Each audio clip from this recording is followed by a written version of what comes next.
नमस्कार, मैं हूं नीतू सिंह और आप देख रहे हैं ग्रेटर जम्मू वर्चुअल। आज प्रेस क्लब में अखिल भारतीय पंचायत परिषद द्वारा एक पत्रकार वार्ता रखी गई है, जिसमें 65th जो है ये पंचायत दिवस ये मना रहे हैं। और वहीं आपको बता दें कि ग्राम सशक्तिकरण चलो गांव की ओर पंचायती राज अभियान कार्यक्रम में इस पर बात की जाएगी। जानने की कोशिश करते हैं कि क्या मुद्दे आज ये लेकर आए हैं। आपका नाम?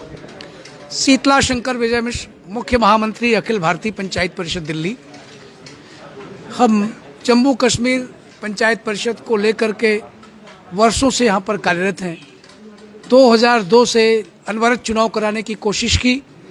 सनई धीरे धीरे यहाँ चुनाव शहरों के नगरीय विकास के होते रहे, ग्राम सभा के हुए, बीच में भंग कर दिए गए। 2018 में चुनाव कराए गए और धीरे धीरे 3 टायर सिस्टम यहाँ लागू हुआ। पहले मुझसे बताया जाता था कि साहब 370 की वजह से आपका 73rd अमेंडमेंट यहाँ लागू नहीं होता है। हमने प्रयास किया कि साहब अब तो लागू होता है। कागजों पर जम्मू कश्मीर सरकार ने 29 डिपार्टमेंट्स पंचायतों को दिया और ये कहा गया कि उन्हें वित्तीय अधिकार भी दे दिया है, उन्हें सोशल सिक्योरिटी भी दे दी है, उन्हें मानदेय भी दे दिया है, वो अपनी कार्य योजना बनाते हैं। उसी की समीक्षा के लिए हम यहाँ आए थे। इसीलिए हमने एक अभियान चलाया कि हम लोग गाँव में चलकर देखेंगे, शहर में नहीं। और गाँव में जाकर देखने से बड़ी निराशा हुई कि वो ई टेंडरिंग के शिकार हैं, अफसरशाही उन पर हावी है।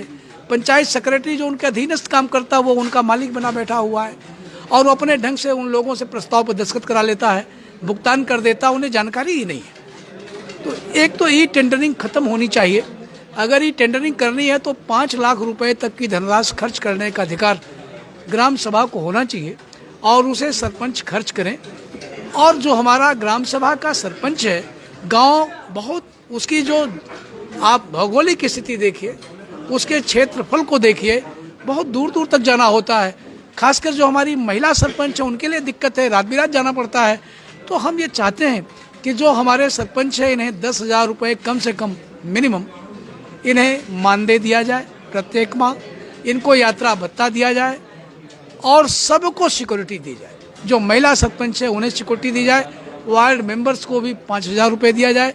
अगर कोई आकस्मिक घटना दुर्घटना घट जाती है तो उसके लिए इन्हें 10 लाख रुपए की क्षतिपूर्ति दी जाए और इन पर अधिकारी दबाव डालकर जबरदस्ती हस्ताक्षर न कराएं, जिससे कि वास्तव में जो 73वां संविधान संशोधन की मंशा है वो लागू हो सके और वास्तव में गांधी का ग्राम स्वराज कायम हो सके।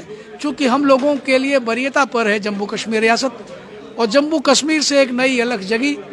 सत्यपाल मलिक जी ने मुझसे बताया था कि हमने सारे अधिकार दे दिए। मैं बड़ा खुश था। अन्य प्रदेशों में जाकर मैं उन सरकारों को कहता हूँ, साहब देखिए जम्मू ने दे दिया।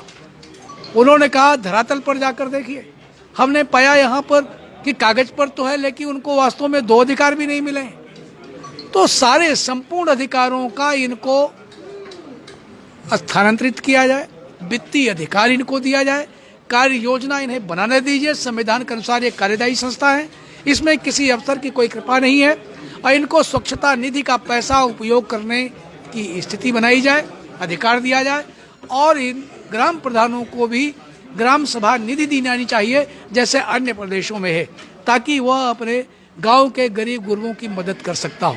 इन्हीं उद्देश्यों के लिए हम आए थे और मैं महसूस करता हूं जो अगला चुनाव होगा शायद वह विधिवत चुनाव होगा, अच्छे लोग आएंगे और तब तक सरकार इसका मंथन करे और जो हमारे सरपंच साहबान हैं वह लोग एक मंच पर आए, अपनी लड़ाई लड़ेंगे, तभी यह सब संभव हो सकता है। जब तक यहाँ चुनाव नहीं हो रहे थे, जब लोग बर्खास्त कर दिए गए, मैं आता था तो लोग इकट्ठे होते थे, आंदोलन करने की बात करते थे। लेकिन जब इनका चुनाव हो गया, इन्हें अधिकार मिल गए, तो यह भी अपने उन उद्देश्यों से कुछ भटक गए हैं। तो इन्हें भी अपने स्वार्थों से ऊपर उठना पड़ेगा। चूँकि महिला सशक्तिकरण के लिए हम लोग प्रयत्नशील हैं, क्योंकि महिलाओं के लिए हमने 50% रिजर्वेशन की बात की, अन्य प्रदेशों में है लेकिन यहाँ 33 ही रखा गया है। धीरे धीरे वो संख्या भी बढ़ेगी, ऐसा मेरा विश्वास है। इन्हीं उद्देश्यों की पूर्ति में आप लोग हमारी मदद करिए और जन जागरण पखवाड़ा हमारा चल रहा है। और अब श्री कुलदीप शर्मा जी हमारे चूँकि जम्मू कश्मीर पंचायत परिषद के कार्यकारी अध्यक्ष हैं और इनको पंचायत अभियान समिति का संयोजक बनाया गया है। पूरे प्रदेश में घूमकर, हर संभाग में जाकर, गांव सभाओं में जाकर भौतिक सत्यापन करेंगे जो उनकी कमियां हैं। मैं तो कुछ जिलों में गया, हमने उनकी जानकारी की है। तो ग्रास रूट लेवल पर हम एक कार्यक्रम सर्वेक्षण का शुरू कर रहे हैं, उसके आधार पर फिर कार्य योजना बनेगी, फिर हम एक नए आंदोलन की रचना कर रहे हैं। मुझे उम्मीद है कि एक नए संविधान संशोधन की जरूरत है। आपसे जानना चाहेंगे कि जहां पर प्रधानमंत्री नरेंद्र मोदी का सपना है कि सिर्फ जो अर्बन एरियाज नहीं को डेवलप नहीं करना, रूरल एरिया को भी डेवलप करना है, जिसके लिए हर टाइम टू टाइम नई नई स्कीम्स आती रहती हैं। क्या लगता है कि जो रूरल एरियाज है, ग्राम पंचायत है, वो इस समय कितनी सशक्त हुई? Thank you ma'am. जो स्कीमें अनाउंस होती हैं वो ग्रास रूट लेवल तक आज तक कोई नहीं पहुंची। वो स्कीमें वहीं की वहीं रखी हुई हैं। इसी वजह से हमारी जो पंचायत के मेंबर हैं, चाहे वो सरपंचिस हैं चाहे पंचिस हैं, वो लोगों से गालियां खा रहे हैं। सरकार अनाउंस करती है कि हमने ये कुछ कर दिया, लेकिन ग्राउंड लेवल पे वो एक भी पैसे का काम नहीं आज तक हुआ। उसमें झूठे पड़ते हैं सिर्फ और सिर्फ पंच और सरपंच।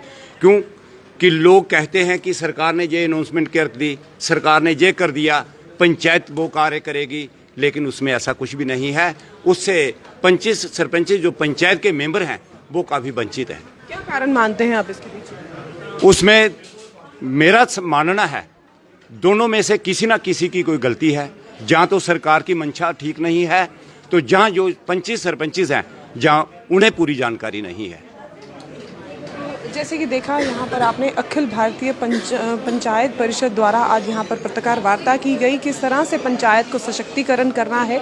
जो इनकी डिमांड्स है कि जो पंचायत जो पंच सरपंच हैं उनको महीना दर महीना 10,000 रुपये दिया जाए, सिक्योरिटी उनकी बढ़ाई जाए, महिला सशक्तिकरण या महिला जो सरपंच हैं उनकी सशक्तिकरण के लिए जो स्कीम अभी बनी है वो स्कीम ग्राउंड पर तो है, लेकिन ग्राउंड लेवल पर अगर बात करें तो उस पर कोई काम नहीं हो रहा। इसको लेकर यहाँ पर आज पत्रकार वार्ता की गई है। इसी तरह की और अपडेट्स के लिए जुड़े रहिए ग्रेटर जम्मू वर्चुअल के साथ।